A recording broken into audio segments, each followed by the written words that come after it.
there, my name is Megan and welcome back to my channel.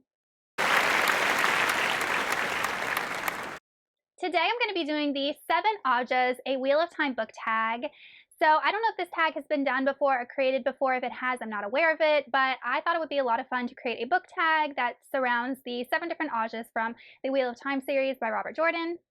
I'm currently on book 7 in the series, and I just finished watching the TV show and overall enjoyed it. So I'm kind of got Wheel of Time on the mind. So I'm going to go through the 7 different Ajahs and see if I can find a book to go along with the prompt.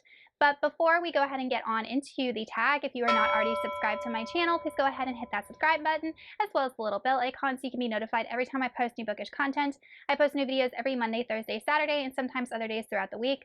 Also, don't forget to check down in the description box below for links to all of my social media, my Buddy Read Discord, and my Patreon, where you can be entered into winning book giveaways. The first prompt is the Red Ajah. So the Red Ajah are responsible for apprehending, chastising, and sometimes gentling men and even sometimes women who abuse the use of the one power. So find a book that has a protagonist that likes to keep law and order. For this, I'm going to go with a book I haven't read yet, but it is Stormfront by Jim Butcher, book 1 in the Dresden Files, which is an adult, urban fantasy. And I know that it follows Harry Dresden, who is a warlock, and he works for the Chicago Police Department, investigating paranormal criminals and crimes.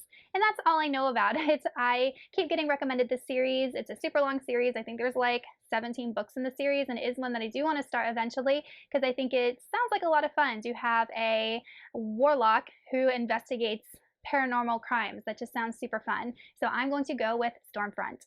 Next is the Green Ajah, who are also known as the Battle Ajah. They are fighters, and they are also the Ajah that is prepared for the one battle when it finally arrives. So the prompt is to find a book that has epic battle scenes or an epic fight scene, one that really stuck with you in your memory. I'm going to go with Skyward by Brandon Sanderson. This is a young adult sci-fi novel, and the reason I chose this is because it follows a main character named Spensa, and all she wants to do is be a fighter pilot to help fight against these aliens that are constantly attacking her world in their aircraft. And the majority of this book is spent with Spensa learning how to be a fighter pilot. And the fight scenes in this book are so awesome because Brandon Sanderson just makes you feel like you're in the plane with Spensa behind the controls. He thoroughly describes all the different maneuvers that you can do inside the plane and kind of what it's like to see the enemy come at you attacking in an aircraft. And there's also diagrams in this book that visually show you the different maneuvers in the plane that Spensa's doing. So here's an example of that. And I just thought it was really clever and just helps the reader kind of visualize more exactly how Spensa is being a fighter pilot, and it's one of my favorite things about this series. The next Ajah is the Gray Ajah, and that is our mediators. They usually seek out peaceful resolutions to issues and things like that. They're kind of like our diplomats.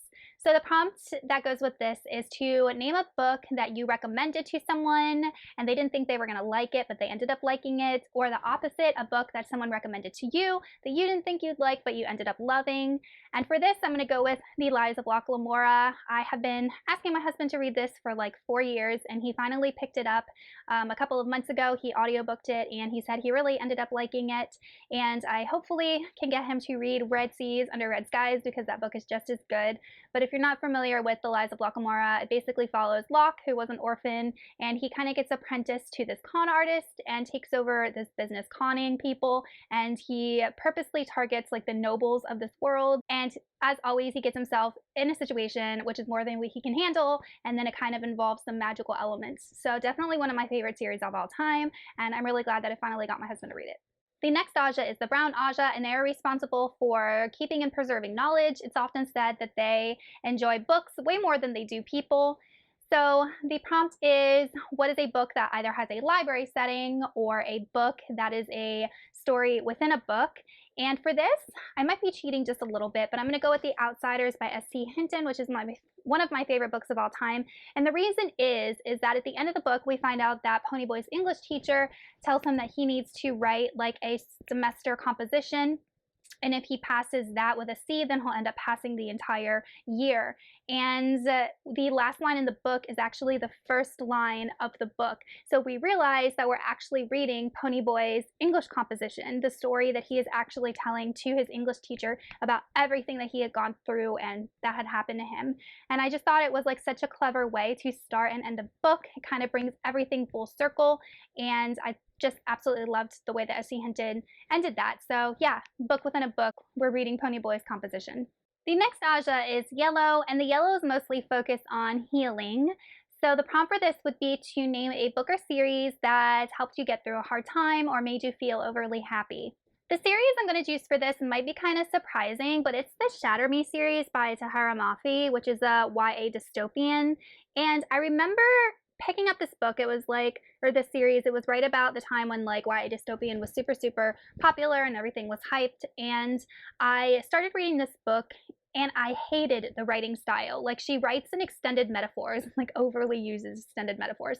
And I hated the writing, but I was so sucked into this world. It follows a girl whose touch basically kills you, and she is isolated and alone and really feels like she'll never be able to connect to anyone or have a relationship with anyone or really even be around people because she's literally death walking if she touches you. And just that whole first book with her just experiencing those feelings, being completely isolated from everybody, kind of spoke to me, you know, not to that extreme, but I could definitely relate to some of the things that she was going through. So even though I'm not a huge fan of Tahereh Mafi's writing, the way that she developed the story and the characters initially really drew me in, sucked me in, and I devoured these 3 books in like a week. The next Ajah is the blue Ajah, and the blues focus on justice and righteousness. So name a book that has a good versus evil theme where the good prevails over the evil. I feel like that's a very, very, very common trope, especially in fantasy, but some are more evident than others. And of course, I'm going to go with the Harry Potter series by J.K. Rowling. This is such an evident good versus evil series, and evil is manifested in Lord Voldemort, and we have these kids that are learning how love and friendship and acceptance and teamwork, all of those good attributes overpowers evil in the end. So it is a very simplistic theme, but it is found universally in all types of literature and stories, and is one that I think will never go away. So definitely one of my favorite good versus evil stories. The next Ajah is the White Ajah, and they focus on logic and philosophy, and they are rarely found outside the White Tower. So the prompt is to name a nonfiction book that you really enjoyed and that taught you something new. I'm going to go with I Am Malala by Malala Yousafzai. I'm pretty sure everybody's familiar with her story at this point, but she is a Pakistani woman who, when she was about 15 years old, spoke out for a girl's right to education in Pakistan and was targeted by the Taliban, and they attempted to kill her by shooting her, but she ended up surviving. I learned a lot about the history of Pakistan and how the Taliban was able to get such a foothold in that country at that time. She talks about kind of the US involvement during the Obama administration and some of the things that were going on. And I really learned a lot about Islam.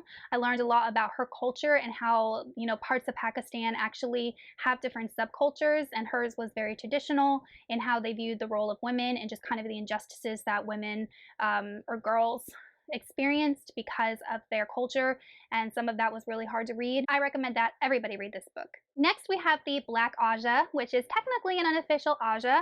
They are dark friends, they serve the dark one, they are evil, and the members are kind of interspersed amongst the other Ajahs of the White Tower. So the prompt to go along with this would be to name a book or series that you secretly love but don't want to admit. And for me, I'm going to go with the Mortal Instruments by Cassandra Clare. Yes, I am a grown woman and I really like the Shadowhunters.